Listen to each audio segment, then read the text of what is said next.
Welcome to another episode of Sporvado Sports. This is Big Ev. On a beautiful, another cloudy day in Eugene, Oregon. What a shocker, because we have no sun here, obviously, in Oregon. But besides that, we'll get into our topics for today. Lakers, LeBron James, last night, obviously, him passing Michael Jordan all-time scoring list, which is unbelievable. Very great accomplishment to him. And also, we can talk about the struggles also the Lakers are currently in. So even though that the LeBron overcoming the all-time scoring list, it kind of overshadowed the Lakers' struggles a little bit last night. So obviously, it's something that we have to look into. It's pretty interesting, obviously. So, and then besides that, Bryce Harper signed with the Phillies.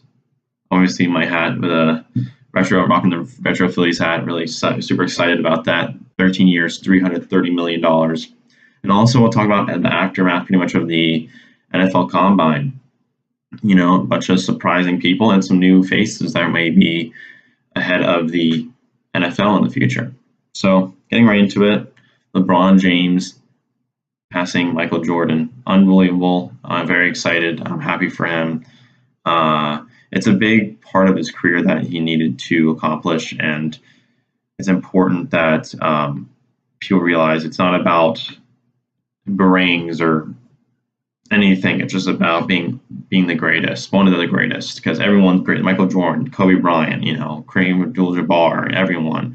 Those are all great players, and you can't just say that like, oh, that guy's the greatest all time, or that guy's the greatest all time. So just being up there, I'm just happy for that. LeBron James is more up there now, and it was a great thing for him to achieve in his career because he's done so much and how much he fought for, and the way even moving to LA was a huge move for him and stuff, and getting away from Cleveland and after winning a title. So. Another big, it's just great for him. It's really great overall. But the thing is too, the fact that the Lakers are struggling really, really badly, and they may not even play the playoffs. Still, may not even make the playoffs at all. So it's pretty interesting that even though LeBron got his all-time scoring list, the Lakers are just slowly declining, losing games, losing confidence. Rob Pelinka and Magic Johnson, they keep showing pictures of them on the sidelines, very negative faces, not happy, not even caring, just like they're like, what's wrong? What do we do? Even Rondo, last night, Rondo sitting away from the team on the bench. Why is he doing that? Why? It just shows disrespect and not even caring. And like, even though you may not be making the playoffs, you got to try every last game. There's still a chance of them making the playoffs. You got to keep playing every game to 110%, every game 110%. And right now, they're not even showing it. And LeBron's playing his ass off, and I feel like just like they're not reciprocating those, even though they don't have Lonzo Ball. Obviously, Lonzo Ball will help a lot because he'll take the ball out of LeBron's hands, and Lonzo's really unselfish with the ball, and it will help LeBron get into better positions to score and stuff. It should be no excuse, and it should be that bad of a decline, how bad they are playing right now, especially too, like one of the trades too. I was upset the other night, like getting rid of Zubac, center they had, and they got Mike Muscala. Mike Muscala is not doing as much in return, so that was a terrible trade before the trade deadline. And I thought Zubac was a great potential center that was on the rise, and it upset me that happened. And he, showed up against the Lakers and he played well, and it was kind of funny. It's just like, that's what happened. You guys traded a good center, and because you'd think they would be solid. Have the LeBron James, a bunch of role players, old veteran role players, Rondo, McGee, and Chandler, and then also you got like Caldwell Pope too, and then also you got young players like Kuzma. Why am I forgetting? Okay, Kuzma and Ingram. Those guys are the epitome of like rising stars, and they're doing a really solid job they're early in their careers. So it kind of is upsetting that nothing's really. Josh Hart, they're not really showing that effort that they were in the beginning of the season, because they're doing phenomenal. Even before LeBron went down, they were doing a phenomenal job, and it's going to put up a lot of questions, even after LeBron getting an all-time scoring list past Michael Jordan. Just the fact that that happened. It's great for LeBron, but he's on the Lakers, and the Lakers are not doing too good.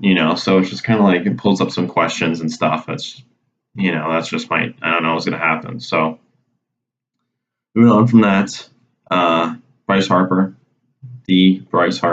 going to the Phillies is unbelievable. That's unbelievable news. Made me so happy. Obviously a little biased here, being a Phillies fan, but his contract, 13 years, $330 million, no opt-out clauses, so he cannot leave the Phillies. Was a great move. But obviously, people were a little upset because he didn't go to the Dodgers, because they would think he's going to the Dodgers because the Dodgers offered more per year, but it was a shorter-term deal. So I guess Bryce Harper wanted a long-term deal, really, really long-term deal, and that's what he was looking for. So that's why he chose the Phillies. And no opt-out clause, so it kind of shows his commitment to a long-term deal and why he wants to stay with the team to pretty much at the end of his career, maybe. So obviously, it was a great move by the Phillies, adding Bryce Harper to an already solid rising team, because the Phillies already added JT Realmuto, catcher for the Marlins last year, and he was considered one of the best catchers in the league last year. And also Gene Segura, we traded for in the Mariners trade, batting around 300, and great solid shortstop, fielder, and a star we can add to our lineup, and adding a relief pitchers like Robertson. From the Yankees, he is adding more depth to the pitching rotation that can back up Nola, and as Nola or rising Cy Young pitcher in the future. The Phillies are just looking good in all cylinders, and the fact that that Bryce Harper is trying to openly recruit Mike Trout to the Phillies, because Mike Trout will be a free agent in 2020 free agency next year, after next season, because people are looking at, like, since Bryce Harper got 330, will Mike Trout get $400 million for his contract, because he's a lot better. Obviously, you can argue that he's the best in the league. He's the best right now. I honestly, for me, in my opinion, he's the best in the league right now, Mike Trout. So if people are saying I have $400 million, we'll see. Well, that's $500 million. That'll be the biggest contract in sports history. So obviously I look at the contracts, the cap space for the Phillies, but to see if the Phillies can afford that. But obviously, Bryce Harper is trying to recruit him to get to the Phillies, because Mike Trout, obviously, he grew up in South Jersey, right outside of Philadelphia. So it's kind of like a coming home scenario for Mike Trout. It would be pretty awesome for the Philly fans that, hey, a guy on the Phillies that grew up loving the team, and you see Mike Trout at the Eagles games in the playoffs, and super psyched and pumped. But yeah, it's great for the organization as well, because obviously the two big names were Machado and Harper this offseason, and everyone's like, oh, where are they going to go? Where are they going to go? And finally, Padres, Phillies, and Bryce Harper now obviously has the top jersey sales already with the Phillies within like 48 hours. Unbelievable. That shows you that it was a really exciting signing. Once he signed with the Phillies fans are just on the obviously I didn't get a jersey yet. Obviously I want a jersey for Bryce Harper. Really exciting about that. And then the fact too that I like during the press conference he chose number 3 instead of 34 in respect to Roy Halladay, because obviously Bryce Harper was 34 on the Nationals, but he wanted to respect Roy Halladay, because Roy Halladay, when he was on the Phillies, he wore number 34. So he gave and obviously blessed Roy Halladay after he passed away. It was really sad news. Really great, one of the best pitchers of all time in Major League Baseball history. So obviously he wanted to respect Roy Halladay and take number 3 instead of 34, because no one should wear 34 in the Phillies history. So it was good to see that. So overall it's a good positive note, and plus for the Major League, we were excited to see how Bryce Harper does after spring training, how those Phillies turn out to be after adding him. Obviously, we still have time to rebuild because we have 13 years with him, which is great. But we'll see how he does adding onto the team for this year in the season. So moving on from that, we have the NFL Combine. The NFL Combine just ended. Big stars, that rised up out of nowhere. DK Metcalf, that guy's a monster. Stats just 40-yard dashes, bench press, and everything. It's just this guy's a monster, and just like he's beating out all the tangibles from all like Julio Jones, Odell Beckham. Is a lot better. But we'll see though. Even though he's getting great, tangibles with running and strength and all that stuff, it doesn't mean that he will be a top player in the NFL. So we'll see how he turns out in the NFL. Obviously it means the positive know how good he's doing in the NFL Combine, but it doesn't mean that he will do good in the NFL. So obviously we'll see how that turns out with him. But it's still exciting, none of the doubt, and except for the doubt. But really, really exciting about that. Really, really exciting.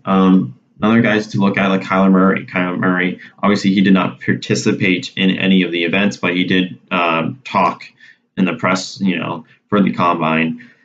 He did have the same measurements as Russell Wilson, so it is pretty interesting, though, as Kyler Murray. He's a great quarterback. We'll see how he does and suits up, because, it's very rare for short quarterbacks because you have the fact that you have to look over the line, offensive line. They're big, tall guys, and 5'10", I think it was.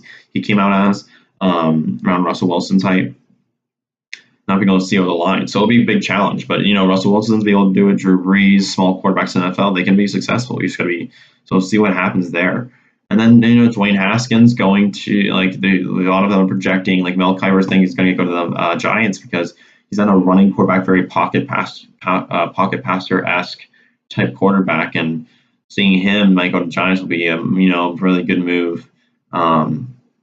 Very exciting move to see. And then also Kyler Murray is projected might be going number 1 in the draft to the Cardinals because seeing Cliff Kingsbury as the head coach for the Cardinals after leaving a short stint for the USC. I don't even know why he committed to USC after a little bit, but his offense is very running more mobile type quarterback spin in that type offense. So it'll be a good fit for him if he picks up Kyler Murray if he decides to for the Cardinals. And also you got like Quinn Williams, Alabama, another exciting guy. He's very fast for his size, and Montez Sweat from Mississippi State, one of the fastest defensive linemen. So there's a lot of exciting, guys, even though this draft might be not exciting as previous drafts. There's some potential, very good potential, because you never know. Stars may emerge out of this. Maybe coming back to this, like, oh, this might be one of the greatest draft classes of all time.